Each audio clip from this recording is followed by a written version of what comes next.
अऊज़ु बिल्लाहि अस्समीइल अलीम मिनश शैतानिर रजीम। बिस्मिल्लाहिर रहमानिर रहीम। अल्हम्दुलिल्लाहिल्लज़ी हदाना लिहाज़ा वमा कुन्ना लिनहतदिया लौला अन हदानल्लाह लक़द जाअत रुसुलु रब्बिना बिलहक़। अस्सलातु वस्सलामु अला रसूलिल मुसद्दद अल मुस्तफ़ल अमजद अल महमूदिल अहमद अबुल क़ासिम मुहम्मद।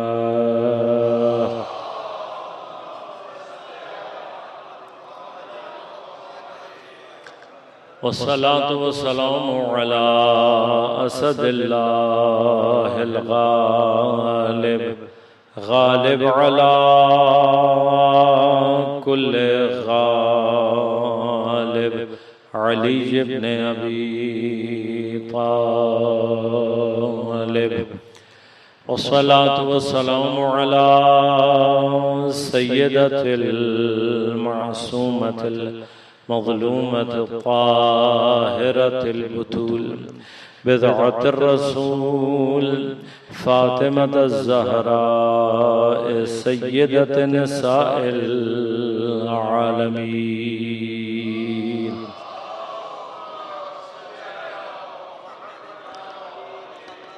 वस्सलातु वस्सलामु अलल हसनिल मुज्तबा वल हुसैनिल मग़लूम व अहले बैतिहि अत्तय्यबीन अत्ताहिरीन अल मासूमीन अल मज़लूमीन अल मुंतजबीन अल मुंतखबीन ला सियमा बक़िय्यतिल्लाह फिल अराज़ीन रूही व अरवाहुल आलमीन लतुराबे मक़दमिहिल फ़िदा व लअनतुल्लाहि अला अअदाइहिम अजमईन। अम्मा बाद क़ाल अल्लाहु तआला फ़ी किताबिहिल करीम बिस्मिल्लाहिर रहमानिर रहीम। या अय्युहल्लज़ीना आमनू इन तत्तक़ुल्लाह यजअल लकुम फ़ुरक़ाना व युकफ़्फ़िर अन्कुम सय्यआतिकुम व यग़फ़िर लकुम वल्लाहु ज़ुल फ़ज़लिल अज़ीम। सलावत अल्लाहुम्मा सल्लि अला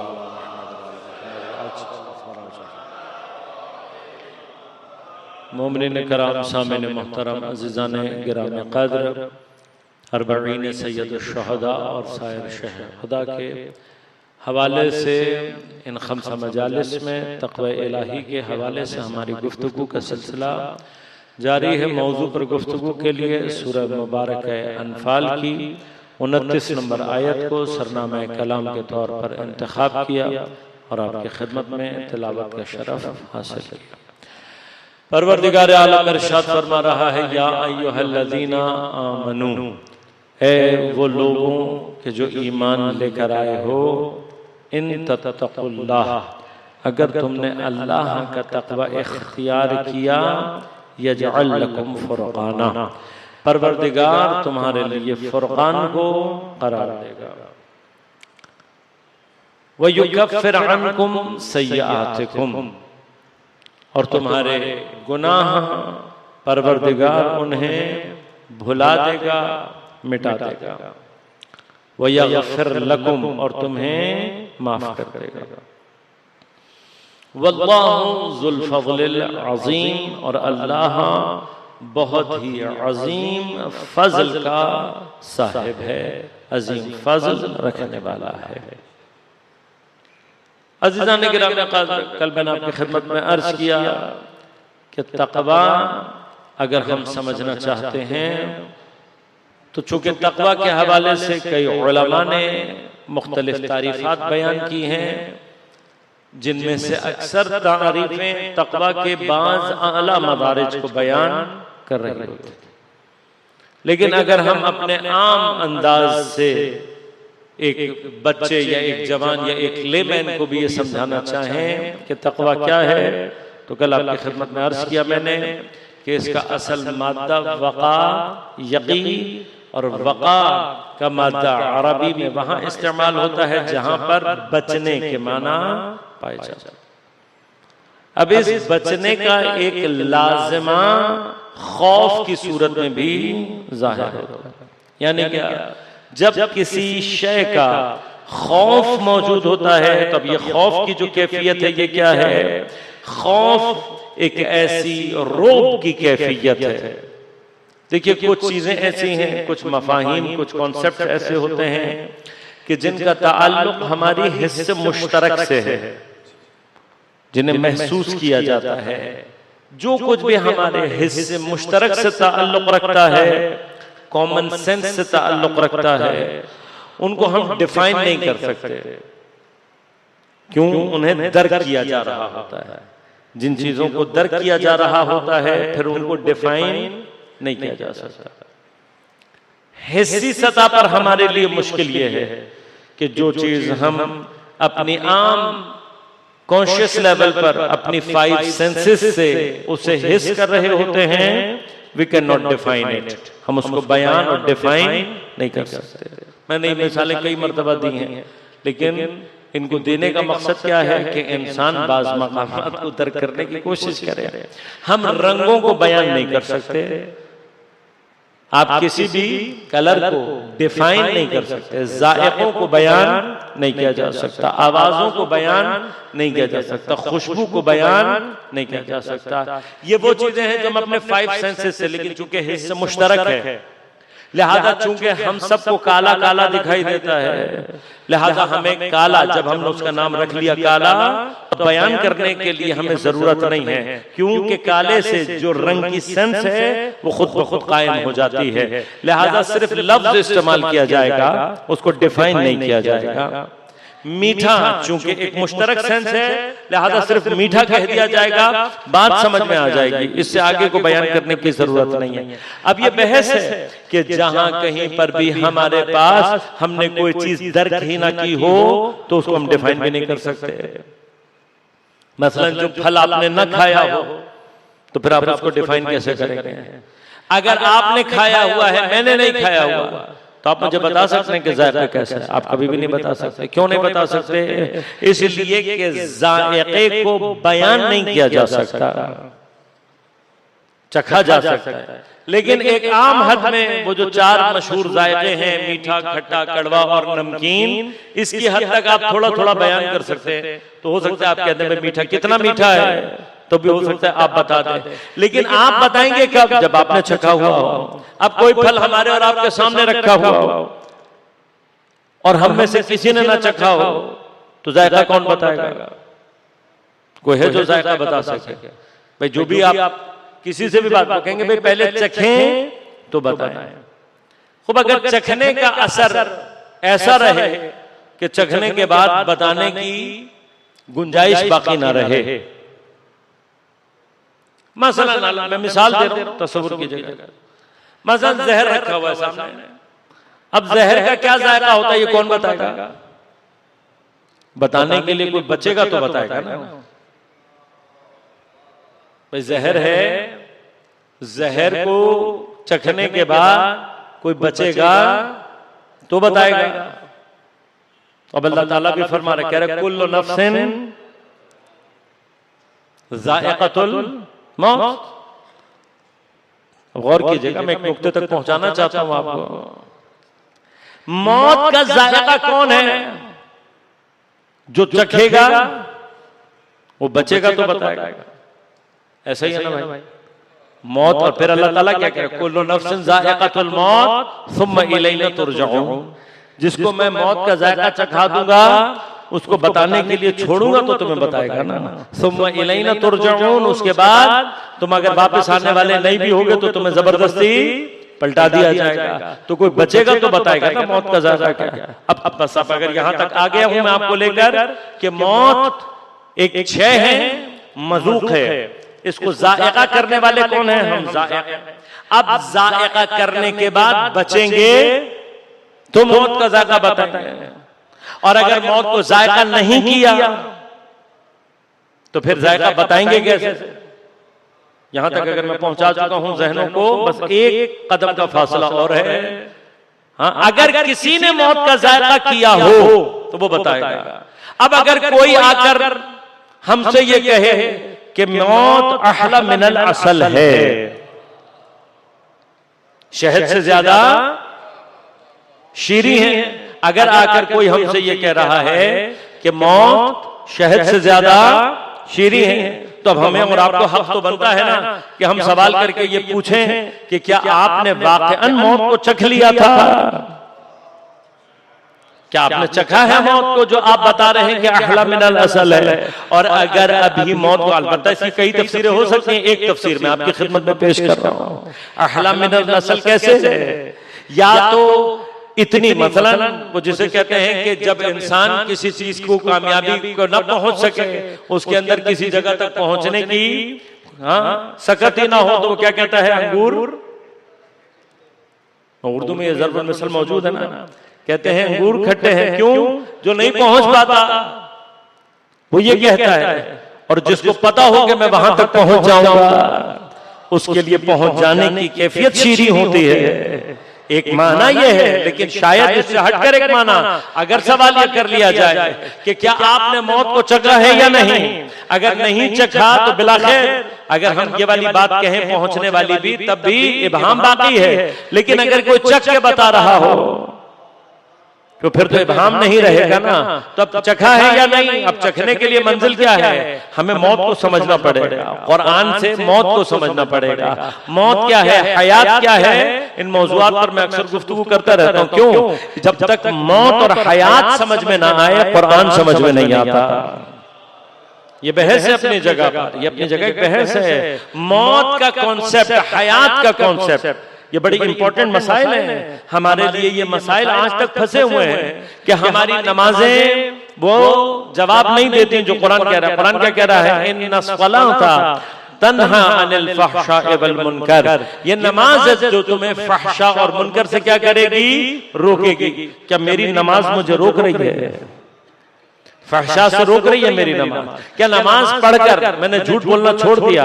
क्या नमाज पढ़कर मैंने गीबत करना छोड़ दी? क्या नमाज पढ़कर मैंने हराम खाना छोड़ दिया? तो मेरी नमाज क्यों नहीं रोक रही मुझे?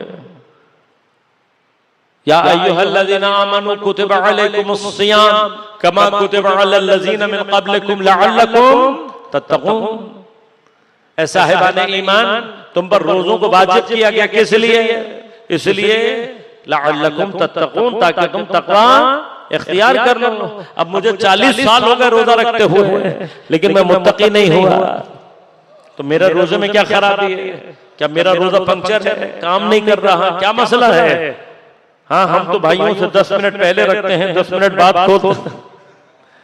इतनी मेहनत कर रहे हैं फिर भी तक़वा हासिल नहीं हो रहा। क्यों नहीं हो रहा? गौर कीजिएगा। मेरा हज असर क्यों नहीं दिखा रहा? मेरी ज़कात, खुम्स की मेरी आज़ादारी, ये तमाम के तमाम अमल क्यों मेरे अंदर तासीर गुजार नहीं हैं? वजह क्या है? जिस जमीन पर इस फसल ने काश्त होकर समर देना है, आमाल की ये फसल जिस जमीन पर काश्त होगी और अपना फल देगी, वो जमीन वो है कि जहां पर हयात का तसव्वुर कुरान के मुताबिक हो। अगर हयात का तसव्वुर कुरान के मुताबिक नहीं है, तो जो जिंदगी में गुजार रहा हूं वो भी कुरान के मुताबिक नहीं है। जब जिंदगी ही कुरान के मुताबिक नहीं है, तो इस जिंदगी की जमीन पर अमाल की फसल कभी भी सरा बराबर नहीं हो सकती, कभी भी सरा बराबर।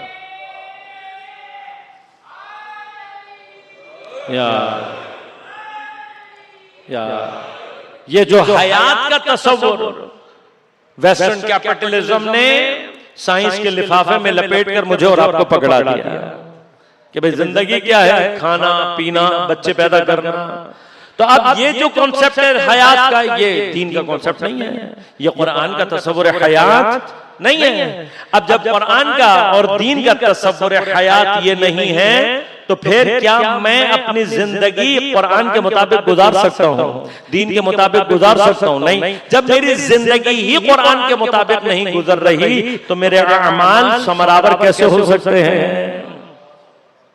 अमाल को समरावर होने के लिए मसलन कहा जाता है ना भाई, मतलब मुख्तलिफ जमीनें हैं, आप कराची में सेब नहीं उगा सकते। भाई क्यों नहीं उगा सकते? क्या कराची की जमीन? हाँ, जमीन क्लाइमेट का मसला है ना, जमीन का मसला है। बास जगहों पे बास फल नहीं उग सकते, क्यों? उसके अंदर सलाहियत नहीं है। इसी तरह से ईमान वो जमीन है जिसके ऊपर अमाल की फसल ने समरावर होना होता है, इस पर उगती है। ये ईमान की जो कैफियत है, ये कहां से आती है? पहला मरहला ईमान के लिए भी, ईमान का है जहां जिंदगी होगी, जिंदगी दीन के मुताबिक। असलन अगर कुरान से पूछेंगे तो हयात का माना है ही ईमान, यानी अगर ईमान है तो हयात है, अगर ईमान नहीं है तो हयात भी नहीं है। बस अगर हमें कुरान का मरहला हयात समझ में आ जाए तो हमारी जिंदगी भी, जब हमने अपनी जिंदगी का तसव्वुर कॉन्सेप्ट वेस्टर्न कैपिटलिज्म से लिया हुआ है, तो अब हमारे लिए जिंदगी क्या है? हमारे लिए जिंदगी अच्छा खाना, अच्छा पहनना, अच्छा घर, अच्छा गाड़ी, अच्छे कपड़े, अच्छे जूते, ये सारी की सारी जिंदगी इसी का नाम है। लिहाजा हमारा जवान कुछ दिन तक बर्गर ना खाए तो उसकी जिंदगी बेरंग हो जाती है। हाँ, किसी खाने में उसको कोल्ड ड्रिंक ना पिलाओ, चाहे वो उसके अंदर जहर ही क्यों ना हो, चूंकि वेस्टर्न कैपिटलिज्म ने कह दिया है, तो वो कहता है जी पार्टी नहीं हुई। ये मसाइल है ना। मोबाइल न दिलाओ तो बेचारे की जिंदगी खत्म, ब्रांड का जूता कपड़ा ना मिले तो जिंदगी खत्म। चूंकि नाम जिंदगी का यही है। और ये जो कैपिटलिज्म ने, मादी परस्त दुनिया ने ये मादी जिंदगी का तस्वुर हमें और आपको दे दिया, इस कॉन्सेप्ट से जिंदगी गुजारते हुए, लिहाजा इस जिंदगी का फायदा कैसे होगा? वेस्टर्न कैपिटलिज्म को। क्यों? इस जिंदगी का कुल खुलासा क्या है? ज्यादा से ज्यादा कमाओ, ज्यादा से ज्यादा खर्च करो, उड़ाओ, और जो बच जाए उसे सेव कर लो। ये खुलासा है किसका? मादी जिंदगी। अब इस मादी जिंदगी का नतीजा क्या निकलेगा? अब गौर कीजिएगा, तीनों चीजों में फायदा किसको है? कैपिटलिज्म को। ज्यादा से ज्यादा कमाओ का मतलब क्या है? कॉर्पोरेट स्लेवरी को इख्तियार कर लो। उसके बाद उड़ाओ का मतलब क्या है? सारे का सारा दोबारा सरमायादार के हवाले कर दो। और जो बचाओ उसको कहां रखो? बैंक में। वो भी किसका है? कमा रहे हैं तब भी उसके लिए, उड़ा रहे हैं तब भी उसके लिए, और बचा रहे हैं तब भी। तो फिर खुदा को अपनी जिंदगी में से क्या दिया? तो जब जिंदगी गुजारी ही नहीं है खुद, आप ये जो जिंदगी है जो आपने कैपिटलिस्ट को, मादे परस्त को जाकर तकदीम कर दी है, सरमाया गुजार को दे दी है, इस जिंदगी की जमीन पर अमाल की फसल कभी भी सरबराबर नहीं हो सकती। लिहाजा अब जैसे ही आप अपनी हयात का कॉन्सेप्ट तब्दील करेंगे, हयात का कॉन्सेप्ट क्या है? कुरान ने क्या बताया? या अय्युहल्लज़ीना आमनुस्तजीबू लिल्लाहि व लिर्रसूल इज़ा दआकुम लिमा युहयिकुम। ऐ साहिबाने ईमान, तुम इस्तिजाबत करो अल्लाह और रसूल की जब भी ये तुम्हें पुकारे। यानी क्या? तस्लीम महज है। जब भी रसूल की पुकार सुनो तुमने लब्बैक कहनी है। जहां तुमने तस्लीम महज की लिमा युहयिकुम, ताकि तुम्हें जिंदा किया जा सके। मन अमिल सालिहन मिन ज़करिन औ उन्सा वहुव मुमिन। अगर मोमिन है और अमल सालेह अंजाम दे रहा है, फलनुहयियन्नहु, हम हतमन बिज़रूर उसको जिंदा करेंगे, उसको जिंदा रखेंगे। कैसी जिंदगी? हयातन तय्यबा, उसको हम हयात तय्यबा अता करेंगे। बस अगर ईमान और अमल सालेह नहीं है तो हम जो भी गुजार रहे हैं कम से कम हयात तय्यबा नहीं है। अब जब ये हयात नहीं है तो अब समझ में आया।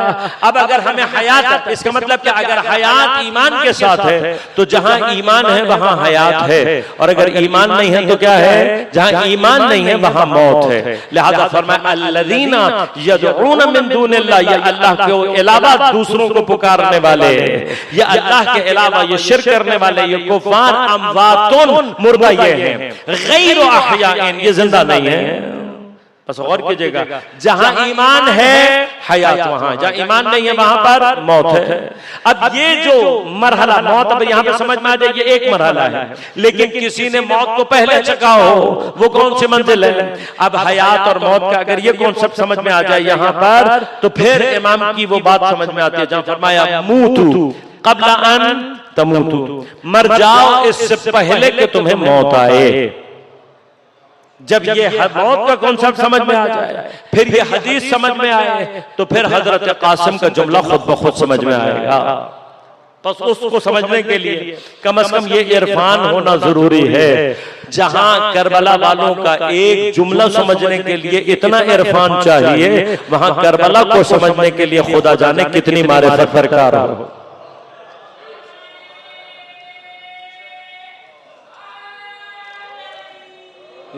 हमें इस बात को समझना है, मूतू क़ब्ल अन तमूतू, मर जाओ इससे पहले कि तुम्हें मौत आ जाए। अब ये मौत जो पहले आनी है, ये कौन सी मौत है। अगर पहले मर गए तो बाद की कौन सी मौत है। तो मरहला क्या है, मौत का एक माना क्या है, अर्ज़ किया आपकी खिदमत में, जहां ईमान है वहां जिंदगी, जहां ईमान नहीं है वहां मौत है। लेकिन मौत का एक माना इसी तस्लीम और हयात के दरमियान में, मौत का एक माना क्या है, सल्ब इख्तियार कर देना। हम पर जब मौत तारी होती है तो मौत का सबसे पहला असर क्या है, सल्ब इख्तियार।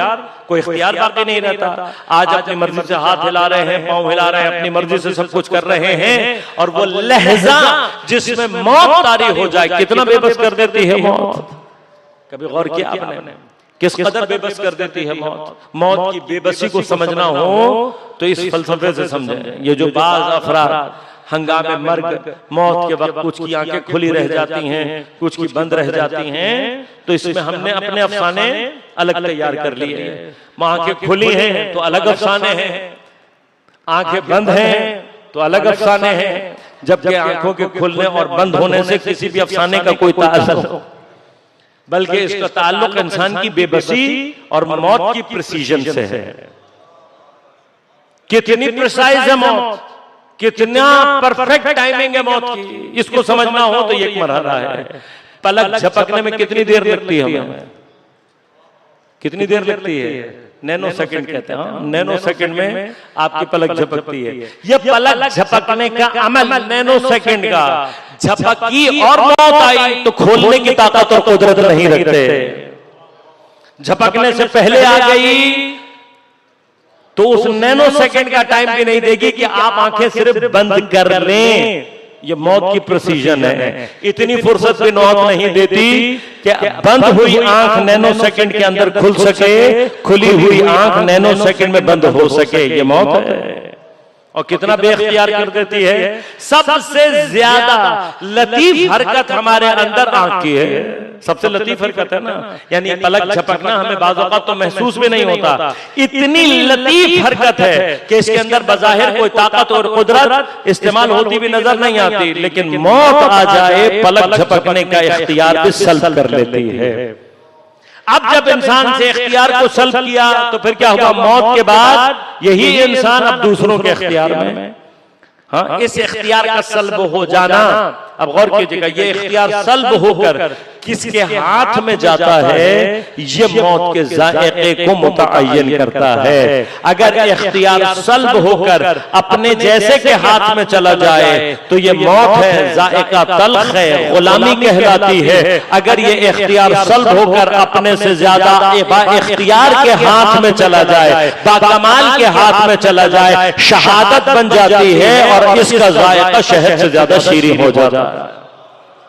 मरहला है, इसको समझने की कोशिश करें। अब हजरत कासिम क्या कह रहे हैं, मूतू क़ब्ल अन तमूतू का माना क्या है, उस बेइख्तियारी से कि जो तुम्हें तुम्हारे जैसों के इख्तियार में दे दे, हमें हमारे अपने आप को हमारे अम्र के सामने मुर्दा बना दो, अपना सारा इख्तियार हमारे अम्र के मुताबिक कर दो, हमारे हाथों में मुर्दा बन जाओ। चूंकि हम साहिब कमाल हैं, हमारे हाथ में आते ही तुम खुद ब खुद साहिब कमाल बनते चले जाओगे।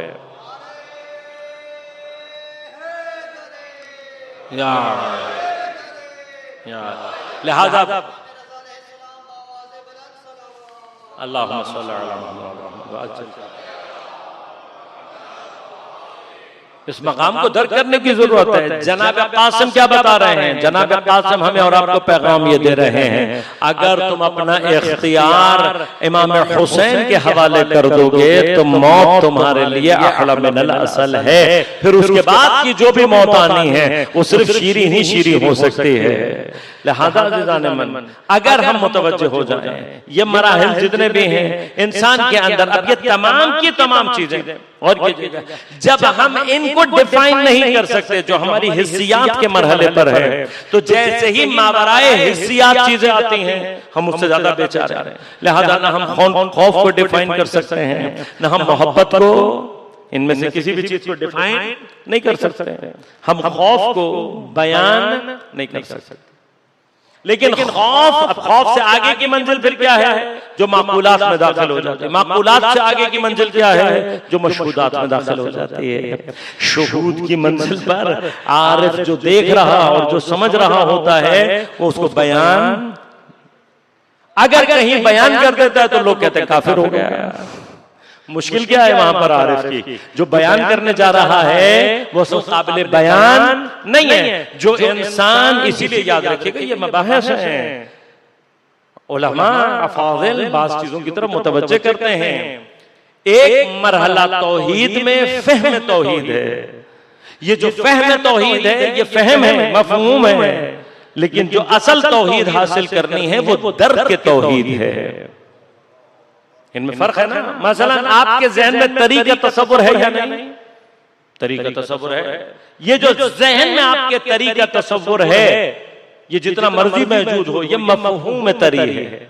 लेकिन जब आप किसी जगह पर हाथ रखते हैं और आपको तरीका एहसास होता है, वो जो आपके ज़हन में मफ़हूम है और वो जो उसको छूते ही एक हिस्स आपके अंदर पैदा होती है, इनमें जितना फर्क है उतना ही खुदा को समझने और खुदा को मानने में फर्क है।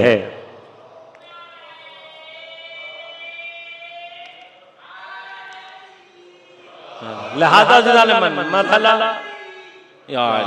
जो मरहला हमने तसव्वुर करना है, जिस मकाम को हमने दर्क करना है वो क्या है? वो मकाम ये है कि जिस चीज को खुदा हमसे चाहता है वो क्या है? मफहूम नहीं है। दीन हमसे मफहूम नहीं चाहता। लिहाजा खौफ की जो कैफियत है, अब और के चूंकि तकवा और खौफ में एक मकाम है कि जिसको जाकर बाद वक़्त हम मिक्स कर जाते हैं। बचने का एक कैफियत, बचने के अंदर उसका एक लाजमा खौफ हो सकता है, लेकिन हर जगह जरूरी नहीं कि खौफ हो। खौफ का मरहला क्या है? खौफ एक ऐसे, खौफ और खशियत में क्या फर्क है? खौफ और खशियत में फर्क यह है कि खौफ एक हालत रोब है, जब किसी चीज का रोब इंसान के ऊपर तारी हो जाता है। अब इसके मुकाबले पर मुख्तलिफ कैफियत हैं। अगर इस रोब की कैफियत के आने के बाद इंसान के अंदर वो कैफियत तारी हो जाए कि जो उसके ईमान को मुतज़लज़ल कर दे, उसकी कैफियत को मुतज़लज़ल कर दे, ये कैफियत जुब्न के, यानी एक ऐसी कैफियत में ले जाए कि जिसका रोब तारी हुआ है वो उसके मुकाबले पर खड़ा ना हो सके। अगर खड़ा ना हो सके तो यह हालत जुब्न है, ये बुज़दिली है। लेकिन खुद खौफ, गौर कीजिएगा, अगर हरकत करे, खौफ के मुकाबले पर हरकत करे, लेकिन इस हरकत का माना सिर्फ ये ना हो कि दोबारा उसके मुकाबले पे खड़े होने की हिम्मत नहीं रखता, तो ये कैफियत क्या कहलाती है? ये कैफियत खौफ ये है। एक माना खौफ का ये, यानी बुज़दिली में और खौफ में फर्क कहां से होता है? जुब्न में और खौफ में फर्क कहां पर है? जुब्न उस कैफियत का नाम है कि जिससे मरऊब हो गया, अब उसके मुकाबले पर खड़ा नहीं हो सकता। खौफ क्या है? खौफ है हरकत का नाम। रोब के आने के बाद हरकत का नाम। खशियत क्या है? रोब के आने के बाद मुकाबलत का नाम, सुकून का नाम। किस कैफियत का नाम क्या है? खशियत। लिहाजा किसी ने सैलाब देखा, अब इस सैलाब को देखने के बाद अगर सैलाब से अपने आप को बचाने के लिए हट जाता है, जगह छोड़ देता है, हरकत करता है, बस खौफ में। लेकिन अगर सैलाब को देखने के बाद भी मुकाबलत करता है, खड़ा है, क्यों? इसलिए कि मेरा नफा और नुकसान किसी और के हाथ में है। अलबत्ता हिमाकत की बातों को मैं नहीं वो कर रहा कि बाज़ चीजें बाज़ हिमाकतों के मरहले में चली जाती हैं, यहाँ पर हिमाकत मंजूर नहीं है, लेकिन उस मुसीबत, उस मुश्किल, उस दुश्मन, उस सैलाब के सामने बिलाखिर मुकाबमत करना, उसके मुकाबले पर खड़े रहना, ये खशियत है। और अगर इतना डर जाए सैलाब से कि फिर दोबारा वहां जाना ही ना चाहे, तो ये जुब्न है, ये बुज़दिली है। लिहाजा इन तीनों चीजों में फर्क है, गौर कीजिएगा। खौफ इंसान के अंदर पैदा होता है हरकत के साथ, इस हरकत के नतीजे में एक कैफियत पैदा होती है जो कि बचने की कैफियत है, दूर रहने की कैफियत है। ये कैफियत भी अगर पैदा हो जाए गुनाह के मुकाबले पर, तो तकवा की बुनियाद खुद ब खुद पड़ जाती है इंसान के अंदर। खौफ लेकिन किसी खुदा की जात का नहीं। खुदा ने कहीं पर भी अपनी जात से मुताल्लिक लोगों को खौफ से मना किया है। कुछ जगहों पर अगर अल्लाह कहता है तो क्या कहता है? कहता है इनसे मत डरो, इनका खौफ मत रखो, मेरा रखो। तो समरात क्या है वहां पर? समरात भी यही है। ये उन लोगों के लिए है जो खौफ ज़दा हो चुके हैं, उनको अल्लाह कहता है कि अगर डरना भी है तो मुझसे डरो, अगर डरना भी है तो मुझसे डरो। क्यों? इसलिए कि जिनसे तुम डर रहे हो ना वो तुम्हारे नफा के मालिक है ना नुकसान के मालिक है। अब हम और आपको मसाइल दरपेश हैं, हम और आप उस सारे मराहिल में दाखिल हो रहे हैं जहां पर कुछ लोग अवाम को खौफजदा करना चाहते हैं। यहीं से ईमान शुरू होगा। अगर इनसे डर गए तो इसका मतलब फिर खुदा से नहीं डर।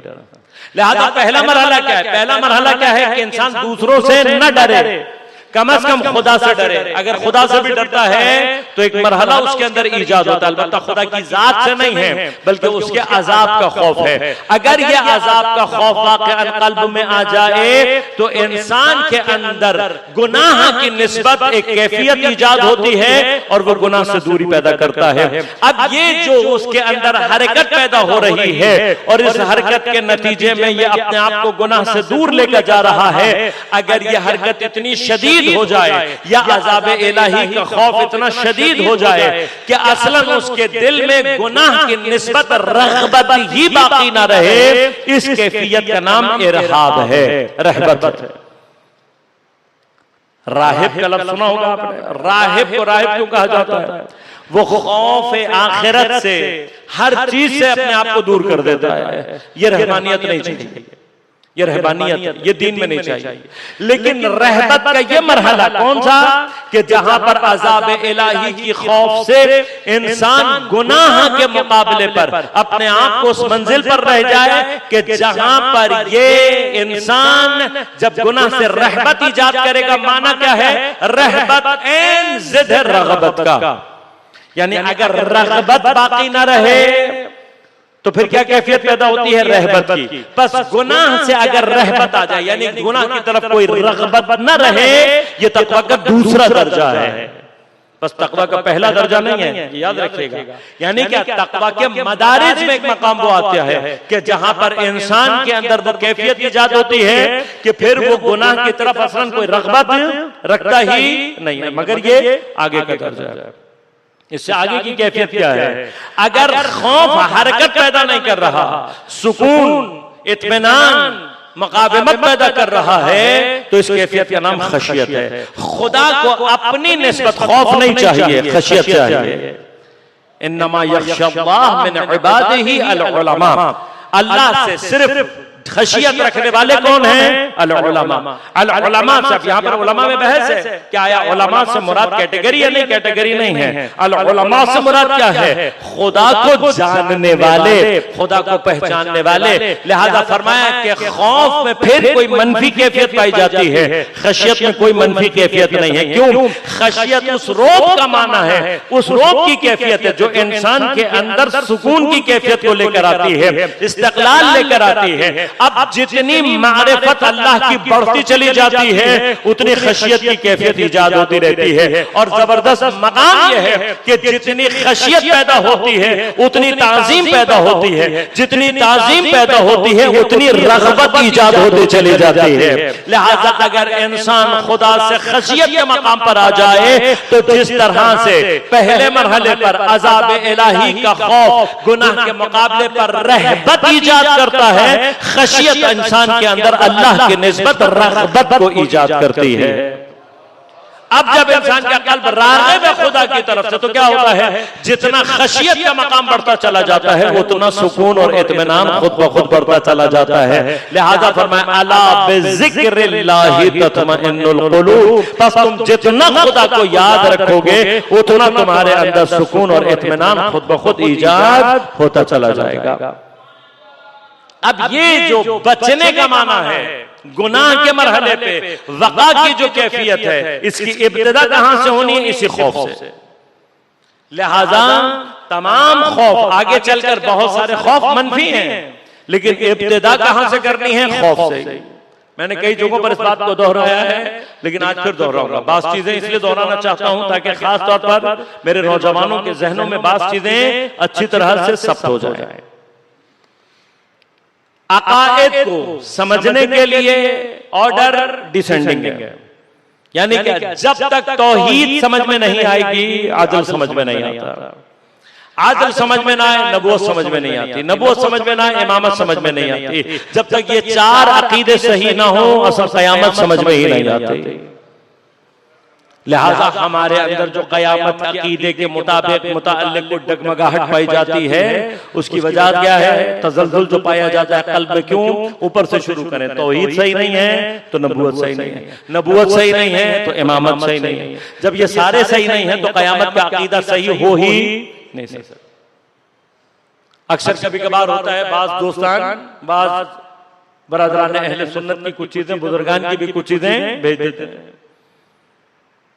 अब है ठीक है, आप अपने घर के पढ़े लिखे होंगे, लेकिन कुछ चीजें रिसर्च की एथिक्स कहलाती हैं, अखलाकियात हैं। हर रिसर्च की कोई ना कोई एथिक्स और अखलाकियात हैं।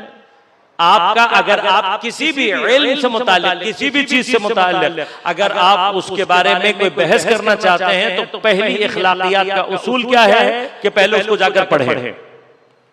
मैं डॉक्टरों से जरा माजरत के साथ बात कर लूं, जसारत करके, मेरी फील्ड तो नहीं है, लेकिन एक कॉमन ऑब्जर्वेशन बता रहा हूं और डॉक्टरों से वाकई बहुत ही माजरत के साथ, क्योंकि बड़ा हसास मौजू है जो छेड़ने जा रहा हूं।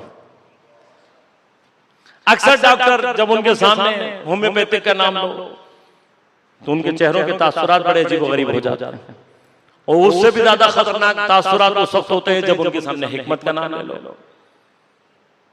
अब सवाल यह पैदा होता है कि जो भी आपके दिल में अकीदा होगा, जो भी आपके मसाइल होंगे, मैंने अक्सर डॉक्टरों से पूछा, अक्सर के साथ पूछा, मैंने कहा क़िबला आप ठीक है, आप होम्योपैथिक के बारे में मसलन जो भी अकीदा रखते हैं अपना, आपने पढ़ा है इनका मेडिसिनल सिस्टम, कब है हटा इन बेकार बातों को पढ़ने का क्या फायदा। तो क़िबला जब आपने पढ़ा ही नहीं है तो बगैर पढ़े किस चीज के लिए आप इनकार कर रहे हैं, किस चीज से आपने नफरत रखी है। भाई हिकमत, आप उनका मेडिसिनल सिस्टम एक दफा जाकर पढ़ें तो सही। पढ़ने के बाद अगर पढ़ने के बाद आपके पास कोई इल्मी दलील है तो आप इल्मी दलील दें। भाई ये तो भाइयों जैसा सलूक हो गया, शियत को समझा नहीं है। उन्होंने कहा जी मौलवी साहब ने कहा था कि ये बच्चे काटते हैं, मसलन नजर में खून मिलाते हैं, पता नहीं थूक के देते हैं, क्या क्या करते हैं। भाई एक दफा मौलवी साहब की इस बात से बात, ये इस्तेहसाल है, ये मैनिपुलेशन है, ये मैनिपुलेशन, ये प्रोपेगेंडा है। इनमें से कोई एक भी चीज इस्लाम का असूल नहीं है। बस जिस जगह ये चीजें मिल जाएं समझ लेना कि उसका इस्लाम से कोई ताल्लुक नहीं है। लिहाजा हमें डर नहीं लगता, हम अपने बच्चों को कहते हैं जाओ उनकी किताबें पढ़ो, हमें क्या मसला है, जाओ उनकी अकीदा पढ़ो, तो हमें कोई डर नहीं लगता। क्यों नहीं डर लगता, हमें पता है। लिहाजा मैं दरखास्त करता हूँ, ये जितने भी हैं, अब इंजीनियर साहब हैं, कोई कौन साहब हैं, कोई फलां साहब हैं, इन सब से मेरी रिक्वेस्ट है, आकर हमारे अकीदे पे तनकीद कर रहे हैं, मसलन कि शिया शिर्क करते हैं, आइमा को आवाज सदा देते हैं, फला करते हैं। ओ भाई तुम पहले हमारी तौहीद समझ तो लो। तुमने तौहीद की ऐनक उल्टी लगाई हुई है, तो जब उल्टी तौहीद की ऐनक लगाकर देखोगे तुम्हें नबूवत भी उल्टी दिखाई देगी, वो इमामत भी उल्टी दिखाई देगी। उस ऐनक से जब तुम शियों को देखोगे तो तुम्हें मुशरिक नजर आएंगे। और मैं ये दावे के साथ कह रहा हूं कि आप एक मर्तबा शियों के सही अकीदा तौहीद को पढ़ लो, एक मर्तबा, मैं चैलेंज करके कह रहा हूं, किसी को भी कह रहा हूं, क्या एक मर्तबा सही माना में शिया जो तौहीदी अकायद हैं उनको एक मर्तबा सही किसी शिया आलिम से तौहीद को हमारी समझो। जब हमारी तौहीद समझ में आएगी तुम्हें आदिल खुद ब खुद समझ में आएगा, फिर तुम वो नबूवत समझोगे जो हमें समझ में आई है, और फिर तुम ना अगर इमामत पर ईमान लाए तो मुझसे बात करना।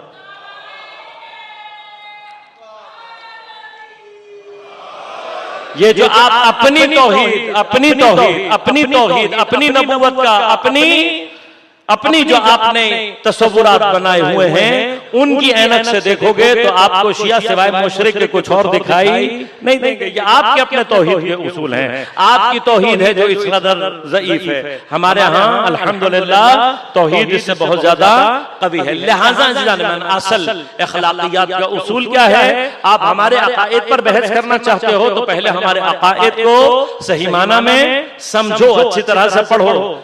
समझना चाहते हैं, मसलन किताबें मौजूद हैं, इब्तिदा में पढ़ना चाहते हैं आयतुल्लाह मकारिम शराजी की किताब है पंजा दर्स अकायद, उससे ऊपर आना चाहते हैं आयतुल्लाह मिसबाह यसी की आमूदिश अकायद। मैं चैलेंज करके कह रहा हूं कि दो किताबें भी कोई पढ़ ले तो फिर उसको खुद ब खुद समझ में आ जाएगा कि शिया की तौहीद क्या है, आदिल किसे कहते हैं शिया। और ये दो अकीदे समझ में आ जाएं तो फिर उसको नबी कभी गैर मासूम दिखाई ही नहीं देगा। और जब नबी मासूम नजर आ जाएगा तो इमामत खुद ब खुद इस्मत के साथ दिखाई देने लगेगी। ये सारे अकीदे ठीक होंगे तो आपका क़यामत का अकीदा भी ठीक हो जाएगा। अब ये ऑर्डर है समझने का, तफ़हीम अक़ाइद में। लेकिन जब प्रैक्टिकल मरहले में आना है, इन्हीं अक़ाइद को फ़आल और एक्टिवेट करना है तो फिर कहां से शुरू करना है? फिर तौहीद से नहीं शुरू करना। फिर ऑर्डर असेंडिंग ऑर्डर है, यानी क्या? सबसे पहले जो अकीदा एक्टिव फॉर्म में लेकर आना है वो क़यामत का अकीदा है। और क़यामत के अकीदे की भी जो बेस लाइन है वो क्या है? अज़ाब इलाही का खौफ। यानी क्या? पहले सारे अकायद को सही समझो, जब सही समझकर क़यामत तक पहुंचोगे तो सबसे नीचे अकीदा कौन सा है? क़यामत का, अज़ाब इलाही के खौफ का। ये वो पहला अकीदा है जिसको एक्टिवेट और फ़आल करना है। जैसे ही ये फ़आल होता है इंसान के अंदर खुद ब खुद गुनाहों से बचने की कुव्वत पैदा हो जाती है। इसी कुव्वत का नाम तक़वा है। ये कुव्वत तक़वा है अज़ाब इलाही से। अब मसला क्या हमारे यहाँ? हमने अपने बच्चों को कभी भी अल्लाह से तो डराया है, उसके अज़ाब से कभी नहीं डराया। अल्लाह से डराते हैं हमारे यहाँ आमतौर पर जो हमारी टीचिंग्स है उसमें हम क्या करते हैं? अल्लाह, हालांकि अल्लाह डरने वाली चीज नहीं है, अल्लाह कोई खौफनाक ज़ात नहीं है। अल्लाह के मुकाबले पर ताज़ीम है, वहां पर रोब है, वहां पर खशियत है, वहां पर रग़बत है। लेकिन हमने अपने बच्चों को क्या किया? फिर अल्लाह से डराते हैं, और जो डराते हैं वो भी गलत डराते हैं। और फिर उसके बाद क्या करते हैं? एक तो गलत डराते हैं, झूठ बोला तुमने अल्लाह तुम्हें जला देगा, झूठ बोला तुमने दिखाओ आग करो तुम्हारी ज़बान काली हो गई, बच्चा परेशान, उसको काली ज़बान अपनी दिखाई नहीं दे रही होती, उससे भी ज्यादा परेशान। वो कहते हैं ये मुझसे ज्यादा झूठ बोलते हैं, अगर किसी की ज़बान काली होनी चाहिए तो इनकी होनी चाहिए। ये हम अपने बच्चों के साथ करते हैं, हमारा रोज का काम है ये। लिहाजा इधर बच्चे को डांट रहे हैं, मना कर रहे हैं, डरा रहे हैं, झूठ बोलोगे जला दिए जाओगे और पता नहीं क्या क्या हो जाएगा तुम्हारे साथ। और उधर थोड़ी देर में दरवाजे पर कोई आ गया, उसी बच्चे को कह दिया जाओ कह दो कि अब्बा घर पे नहीं है। अब वो बेचारा दरवाजे पर खड़े होकर ये सोच रहा होता है कि अब अगर किसी को जलना चाहिए तो किसको जलना चाहिए? भाई आपके एहतराम में कहता तो नहीं है, लेकिन दिल में तो आ जाती है ना बात उसके कि भाई अगर झूठ बोलने पर जलना। फिर क्या मेरे बेटे ने कभी मुझे देखा कि मैं किसी गुनाह को करने के बाद कपकपा रहा हूं, डर रहा हूं, सजदे में पड़ा हूं, खुदा से माफी मांग रहा हूं? तो जब मैं जिंदगी भर किसी भी गुनाह करके न शर्मसार हुआ हूं, न खजालत हुई है, न निदामत का कोई आंसू गिरा है, न मैंने कभी जिंदगी में सही माना में इस्तिग़फ़ार किया है, तो फिर मेरा बेटा मैं कैसे डरा सकता हूं? मैं कभी डरा हूं अपने खुदा से? कभी मेरे ऊपर ये कैफियत तारी हुई है? किसी हराम को देखकर कभी मेरे अंदर कभी पैदा हुई है? जब मैं गीबत बड़ी खुशी से कर रहा हूं, झूठ खुशी से बोल रहा हूं, लोगों के हुकूक खुशी से खा रहा हूं, हराम माल खुशी से खा रहा हूं, तो फिर मेरे बच्चे के अंदर खुदा का खौफ। लिहाजा कुरान ने जिन लोगों के बारे में कहा कि ये दीन का मजाक उड़ाते हैं, ये कुफार और मुनाफिकीन नहीं है, ये सारे के सारे हम ही हैं जो दीन का मजाक उड़ा रहे हैं। किस तरीके से? इस तरीके से। तो जब घरों में दीन मजाक बन जाता है तो फिर बच्चे मुसलमान और मोमिन तरबियत याफ्ता नहीं हो सकते। लेकिन कभी तो ऐसा हो कि मेरा बेटा आंख खोले और देखे कि अब्बा रात को पड़े हुए हैं सजदे में और कपकपा के कह रहे हैं इलाही व सय्यदी मन ली गैरो। कभी तो मेरा बेटा मुझे देखे ना कपकपाते हुए, कभी तो मुझे रोते हुए देखे। परवरदिगार इलाही उबैदुक ज़ईफ़ ज़लील अल हक़ीर अल मिस्कीन अल मुस्तकीन, कभी तो देखे कि अज़ाब इलाही के नाम से मेरा बाप कांप रहा है, आंखों से अश्क जारी हैं। देखेगा तो समझेगा। लिहाजा ये जो इज्तिमाई दुआओं के बहुत सारे प्रोग्राम कराए जाते हैं, उनका एक फलसफा क्या है, खुद दुआओं का असल फलसफा क्या है। अहले बैत अतहार ने कुछ सजदों में, रुकू की हालत में, कुनूत की हालत में, अब बताइए ना, जिनके बच्चों ने अपने वालिदैन को सजदों में तड़पते हुए देखा होगा, वो बच्चे हैं जो खुदा के अजाब का खौफ रखते होंगे। हमारे बच्चे कहां से पैदा करेंगे। लिहाजा वक़ायती बचने के माने में खौफ से है। कल मैंने गुफ्तगू की थी लेकिन आज वहां नहीं पहुंच सका। कल आपकी खिदमत में अर्ज करूंगा कि ये बचना एक तरीका क्या था, मैंने अर्ज किया था कल आपसे कि इससे अपने आप को दूर कर दिया जाए। लेकिन दूसरा मकाम क्या है, दूसरा मकाम यह है कि अपने अंदर कोई ऐसी कुव्वत पैदा की जाए। ये जो अपने अंदर कुव्वत पैदा करनी है, ये ईमान की कुव्वत है। ईमान की कुव्वत जिस दूसरी कुव्वत के साथ इंसान को इस्तेहकाम देती है, वो बसीरत है।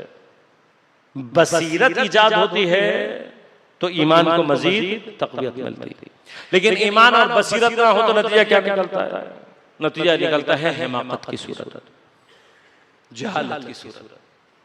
और ये हिमाकत और जहालत सबसे ज्यादा दीन को और आइम्मा को जिसने नुकसान पहुंचाया है, वो उनके दुश्मन नहीं है, बल्कि उनके नादान दोस्त और जाहिल मुहिब है।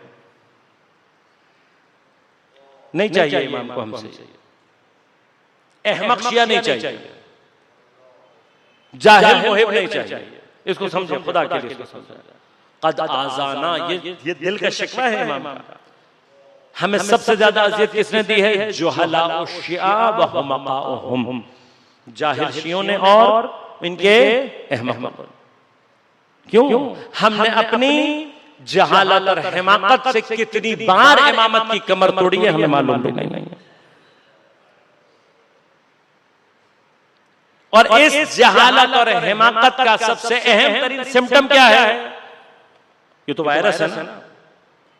ये बदन में जाकर हमें बीमार कर चुके हैं या नहीं। सिम्टम क्या है, जहालत और हिमाकत का सबसे अहम तरीन सिम्टम जज्बातियत है। अगर आपके जज्बात आपके कंट्रोल में नहीं है, माजरत के साथ किसी की एहानत, किसी के सामने जसारत नहीं कर रहा, बहुत हाथ जोड़कर बात कर रहा हूं, आप मुखातब नहीं है, मेरा अपना नफ्स, मेरी अपनी जात मुखातब है। अगर मेरे जज्बात मेरे कंट्रोल में नहीं है, कोई जरा सा कुछ कहते हैं, इसको क्या हो रहा है, देखा ना आपने, ये साजिशी टोला जो जिसकी इब्तिदा ज़ायनिस्ट यहूदियों ने, या आज ज़ायनिस्ट हैं, ये सामरी का कबीला, ये मक्का में आकर आबाद हुआ था इस इरादे से कि आखिरी नबी को कत्ल कर सके। और इसने जो अपनी जड़ बनाई है मक्का के अंदर, वो बाद में बनु उमैया के नाम से मशहूर हुई है। तारीफ उठाकर देखें, उमैया कोई भाई नहीं है हाशिम का। अब तो शाम गए थे, वहां से इनको ये कहकर कि ये गुलाम, इसका कोई माँ बाप नहीं है, यतीम है, उनको पकड़ा दिया गया। और इसकी अगर आप तारीख पीछे जाकर तलाश करेंगे, उमैया कौन था, यहूदी था। कौन सा यहूदी, सामरी यहूदी, जो तारीख में अंबिया के कातिल तबका रहा है यहूदियों में, वो कौन है, वो यही तबका है। इसको दिया गया था ताकि ये मक्का में आकर वो ग्राउंड बना सके, और बन गया। आपने देखा तारीख में। अब हमसे नहीं कीजिएगा बात, जाएं और अपनी जाकर किताबें उठाकर देखें कि जहां पर आपके अपने उलमा ने ये बातें लिखी हैं कि सबसे ज्यादा जो इस्लाम को नुकसान पहुंचाया है, वो इसी खानदान ने पहुंचाया। अब इन्हीं की जो नाजायज औलादे अभी मौजूद है, वो क्या करते हैं, इनका काम है, ये साजिशी है। शिया बच्चों के सामने जाकर हमारे मुकद्दसात की तौहीन करते हैं। हमारा बच्चा फौरन जज्बात में आकर के रिप्लाई करता है, उसकी वीडियो बनाकर, और फिर FIR और ये दहशत का सामान मुहैया करते हैं। हमारे बच्चों को क्या करना चाहिए ये याद रखिएगा, ये याद रखना, चांद पर थूकने वाले का थूक उसके अपने चेहरे पर आकर गिरता है। मैंने कल भी आपसे कहा था, तौहीन का जवाब ये तौहीन नहीं है। रास्ते के कुत्ते जब आप पर भौंकते हैं तो क्या पलट कर भौंकते हैं? इनकी हैसियत इससे ज्यादा कुछ भी नहीं है। अगर आपने इनको इससे ज्यादा अहमियत दी है, हाँ खुद सोच लेना ना, हैवान भौंक रहा है आप पर, आप उसके सामने खड़े होकर भौंकना शुरू करते हैं तो लोग आपको क्या कहेंगे? अहले बैत का मानने वाला, अहले बैत का शिया ये नहीं है। लिहाजा अब हमने अपना इलाज करना है। ये जज्बातियत अगर मेरे अंदर है तो यह इसका रीशा जहल में है या हिमाकत में। इलाज करें। क्यों? जब ये इलाज नहीं होता तो हमारी इस जहालत और हिमाकत का नतीजा जज्बातियत क्या करती है? जज्बातियत अपने जियाद को कंधे पर बैठाकर दारुल अमारा के दरवाजे तक ले जाती है। इमाम रज़ा अलैहिस्सलातु वस्सलाम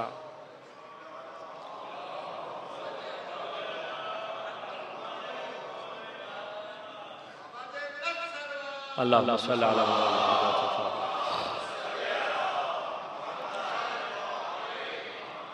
कमर तोड़ी है ना, कमर तोड़ दी हमने इमामत। एक दफा करबला में टूटी जब जनाब मुस्लिम शहीद हो गए। जनाब करबला के बाद इमाम सज्जाद अलैहिस्सलातु वस्सलाम, इमाम बाक़र अलैहिस्सलातु वस्सलाम ये करबला के ऐनी शाहिदीन हैं। ये वो दो इमाम हैं जिन्होंने अपनी आंखों से कूफा और शाम देखा है। हमसे करबला का जज्बा हमें नहीं बैठने देता, हमें हमारी आंखों से आंसू नहीं रुकते, हमारा बस नहीं चलता कि हम कातिलीन सैयदुश शुहदा को नीस्त नाबूद कर दें। क्या इमाम सज्जाद और इमाम बाक़र बर्दाश्त कर सकते थे? लिहाजा जो कोई ये कहता है कि इमाम ने कुछ नहीं किया, वो इमाम का सबसे बड़ा दुश्मन और तौहीन करने वाला। इन दो इमाम की कोशिशें हैं, क़याम मुख्तार, क़याम तवाबीन, क़याम शहीद फ़ख्र, क़याम ज़ैद, जितनी भी हरकतें बनवाई, यानी इतनी कोशिश की इन दो इमामों ने कि बिलाखिर बनु उमय्या कुछ सालों के अंदर अंदर अपनी तबाही के दहाने पर पहुंचे। ये दो इमामों की कोशिश है। अब उसके बाद ज़मीना पूरी तरह से इमाम जाफर सादिक अलैहिस्सलातु वस्सलाम के लिए तैयार था।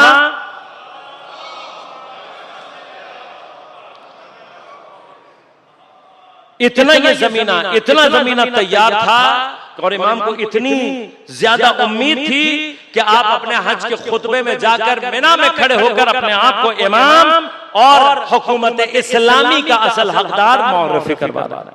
कौन कहता है कि आइम्मा ने हुकूमत के लिए क़याम नहीं किया? आदि हदीसें बयान करने वाले अहले बैत के खाइनीन हैं जो गलत हदीसें बयान करते हैं, उनकी गलत तारीफें करते हैं।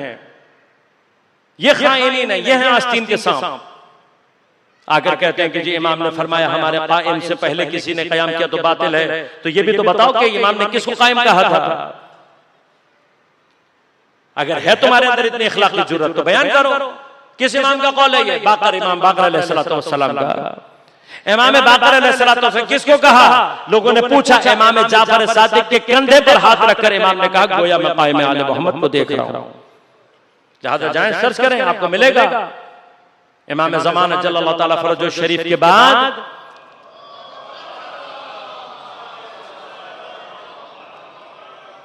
यानी आपके अलावा अगर किसी को कायम के लक़ब से याद किया गया, जिसका लक़ब कायम है, इमाम जाफर सादिक अलैहिस्सलातु वस्सलाम है।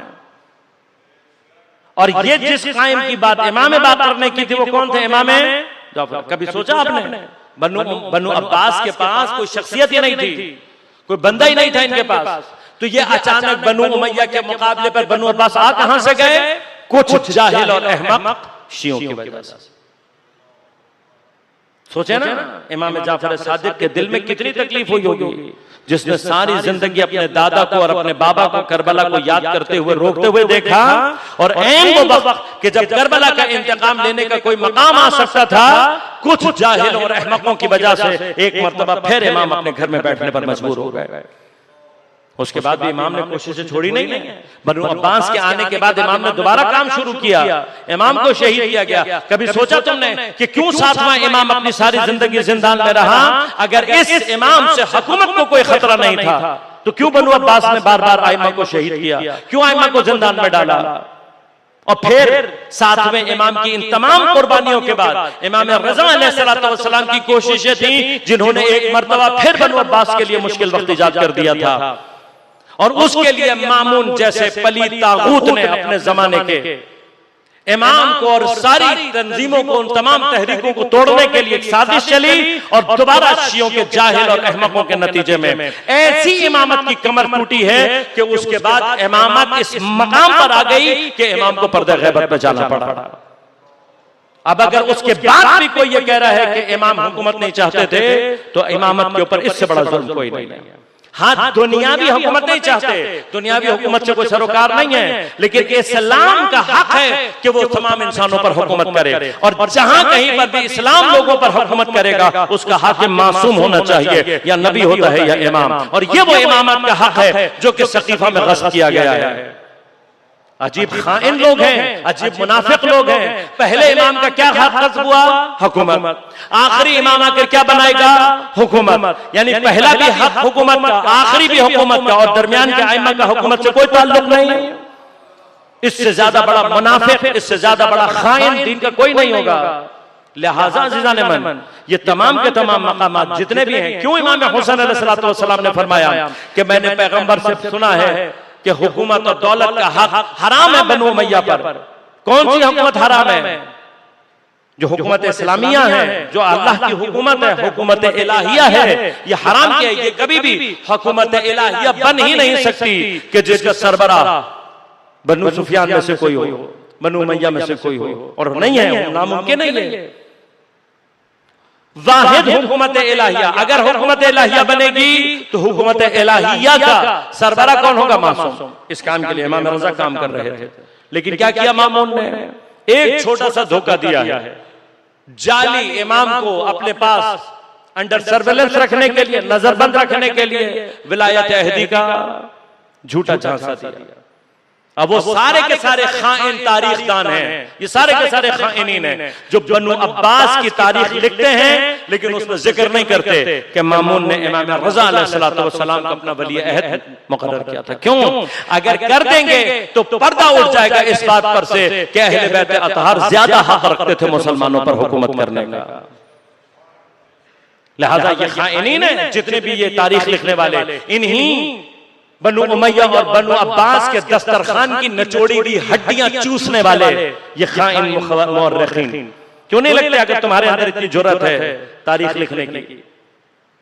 लिहाजा ज़िदाने मन मरहला क्या हुआ है जब इमाम रज़ा, इसीलिए इमाम ने उस वक्त मदीना को छोड़ते हुए वो सारा अमल अंजाम दिया जो इमाम हुसैन अलैहिस्सलाम ने दिया, ताकि लोगों को समझ में आए कि मेरे लिए वहां जाना इमाम हुसैन के करबला पहुंच जाने से कम नहीं है।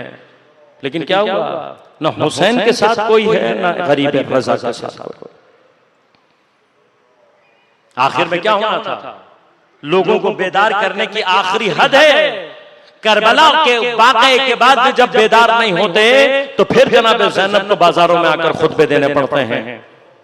जब अली तन्हा रह जाता है तो सैयदा के दरवाजे पर आना पड़ता है, और जब वो अली तन्हा रह गया तो अपने जमाने की सैयदा को सफर करना पड़ा, और फिर वो बहन साबा के मुकाम पर जाकर शहीद कर दी जाती है। तारीख कहती है, हमारे पास रिवायात मौजूद हैं, जैसी मोहब्बत जनाब ज़ैनब और जनाब इमाम हुसैन में थी, वैसे ही मोहब्बत जनाब मासूमा सलामुल्लाह और इमाम रज़ा के दरमियान थी। हम रोते हैं, गिरिया करते हैं इस बात पर कि जब 70 कदम के फासले से जनाब ज़ैनब भाई को शहीद होते हुए देख रही थी तो क्या गुजरी होगी कल्ब जनाब ज़ैनब पर। लेकिन कभी सोचा है कि जब मर्द में बैठे बैठे इमाम रज़ा को यह पता लगा होगा कि मेरी बहन गुर्बत के आलम में क़ुम में शहीद कर दी गई, तो इमाम रज़ा के ऊपर क्या गुजरी होगी, इमाम रज़ा के कल्ब की क्या कैफियत होगी। लिहाजा कल्ब इमाम रज़ा मजरूह है। और फिर गुर्बत का आलम यह, गरीब भाई गरीब बहन के जनाजे को दफनाने के लिए बिल्कुल वैसे ही आया है जैसे गरीब इमाम सज्जाद अपने गरीब बाबा को दफनाने के लिए आया। लेकिन फर्क है, इमाम रज़ा जब आप आए तो आपकी बहन को गुस्ल कफन दिया हुआ था, आपकी बहन का जनाजा तैयार था, एहतराम में कोई उतारना नहीं पा रहा था। लेकिन जब इमाम सज्जाद आए हैं तो लाशें बेकफन पड़े हुए थे, कोई कफन देने वाला न था, कोई जनाजा पढ़ने वाला न था, कोई दफनाने वाला न था। मासूमा सलामुल्लाह अलैहा की शहादत के बाद इमाम का कल्ब मजरूह है, लेकिन इस कल्ब मजरूह पर हजरत मासूमा की इस हरकत और शहादत का एक असर ऐसा आया कि जिसके बाद मासूम मामून मलऊन को नजर आ रहा था कि इस बहन को शहीद करना भी मुझे उतना ही महंगा पड़ा है जितना हुसैन अलैहिस्सलाम को मैं शहीद करना यजीद को महंगा पड़ा। लिहाजा मजबूर होकर जब उसने देखा कि अब मैं नहीं रोक सकता तो ये मलऊन इमाम को जहर देने पर आमादा हुआ। इमाम चले हैं, जब बुलाया तो अपने साहबी अबू बसीर के साथ साथ हैं, उसको ले जाकर महल के दरवाजे पर रोका और कहा देखो मैं अंदर जा रहा हूं, अगर वापसी पे मेरे सर पे कपड़ा पड़ा हुआ हो तो मुझसे बात न करना, चुपचाप मेरे पीछे आना। महल में तशरीफ ले गए। मलऊन ने पहले से जहर आलूद कुछ अंगूर रखे हुए हैं और जब इमाम आए तो इमाम को वो अंगूर उठा कर दिए जिनमें जहर है। इमाम जानते हैं, इमाम ने जब इबा किया, इनकार किया तो कत्ल की धमकियां दी। और इमाम ने जब देखा कि ये मरहला आ गया कि जहां पर ये मलऊन कातिल मासूम होने वाले बदतरीन दर्जे पर पहुंचने के लिए आमादा है और मशीयत परवरदिगार भी यही है, चंद दाने उठाकर हजरत ने तनावुल फरमाए। जब इसने जिद की और खा लें तो अब हजरत के लहजे में तब्दीली आई। जलालत अलविया के साथ फरमाया कि बस जो तू करना चाहता था तेरा काम हो गया। इस कदर रोब है हजरत के लहजे में कि अब मामून इससे ज्यादा बात ना कर सका। इमाम उठे हैं, अभी बसीर कहता है कि जब मौला बाहर आए मैंने देखा कि सर पर कपड़ा पड़ा हुआ है। का मैं हिदायत के मुताबिक पीछे चल रहा था, लेकिन खुदा जाने कितना शदीद जहर था कि इमाम इस छोटे से रास्ते में इमाम के कदम डगमगाने लगे। कदम कहीं रखते हैं, कहीं पड़ते हैं, डगमगाते हुए कदमों से मौला पहुंचे हैं अंदर। अब जो अपने सर से कपड़े को हटाया, जहर की शिद्दत से बदन सब्ज पड़ चुका है। मैंने इमाम की हालत को देखा, मैं एक मर्तबा तड़प कर रह गया। इमाम ने कहा अबू बसीर बैठे रहो, किसी को अंदर न जाने देना। अंदर जाके इमाम ने कुंडी लगा ली। कहा अभी मैं सहन में बैठा हुआ था, अचानक मैंने एक 9 बरस के नौजवान को देखा, अपने चेहरे से इमाम रजा से मुशाबिहत था। कहा मैं हैरान था, इतने में वो बात किए बगैर तेजी से आगे बढ़ा। जैसे ही आगे बढ़ा दरवाजा खुद ब खुद खुला, बंद हो गया। बस मैंने अंदर से कुछ देर रोने की आवाजों को सुना। अरे गरीब रजा अपने बाबा की तरह से गुर्बत में जान दे रहा है। अरे इमाम तकी एक मर्तबा फिर एजाज इमामत से आए हैं। गरीब बाप का गरीब बेटा है, गरीब बहन का गरीब भाई है। अरे इमाम जवाद आकर बाबा से अम्र इमामत को लेने के बाद अरे तनहा ही अपने बाबा को गुस्ल कफन दे रहे हैं। एक मर्तबा जब बाहर आए, आंखों से अश्क जारी है। अभी बसीर कहता है मैंने आगे बढ़कर पूछा आप कौन हैं? कहा मैं मोहम्मद तकी फरजंद इमाम हूँ। कहा मौला आप तो मदीना में थे। कहा मुझे खुदा लेकर आया है, लेकिन अबू बसीर मैंने अपने बाबा को गुस्ल कफन दे दिया। बाबा की हिदायत के मुताबिक जहाँ बाबा ने कहा वहां दफन कर देना। इमाम वापस चले गए। मैं कहूंगा या इमाम जवाद आपके कल्ब पर यह तकलीफ बाकी रही होगी कि बेटा अपने बाप के कांधे को, अपने बाप के जनाजे को कांधा न दे सका, लेकिन मौला आपको ये इत्मीनान तो था कि बाबा को गुस्ल कफन दे दिया गया, बाबा का जनाजा उठ जाएगा, दफन हो जाएगा। लेकिन हाय मेरा बीमार इमाम, लेकिन अज़ादारों बस इमाम जवाद के दिल की तस्कीन के लिए मौला आप अपने बाबा के जनाजे में ना आ सके। अरे हम शबीह ताबूत इसीलिए उठाते हैं कि मौला काश हम होते आपके बाबा के जनाजे को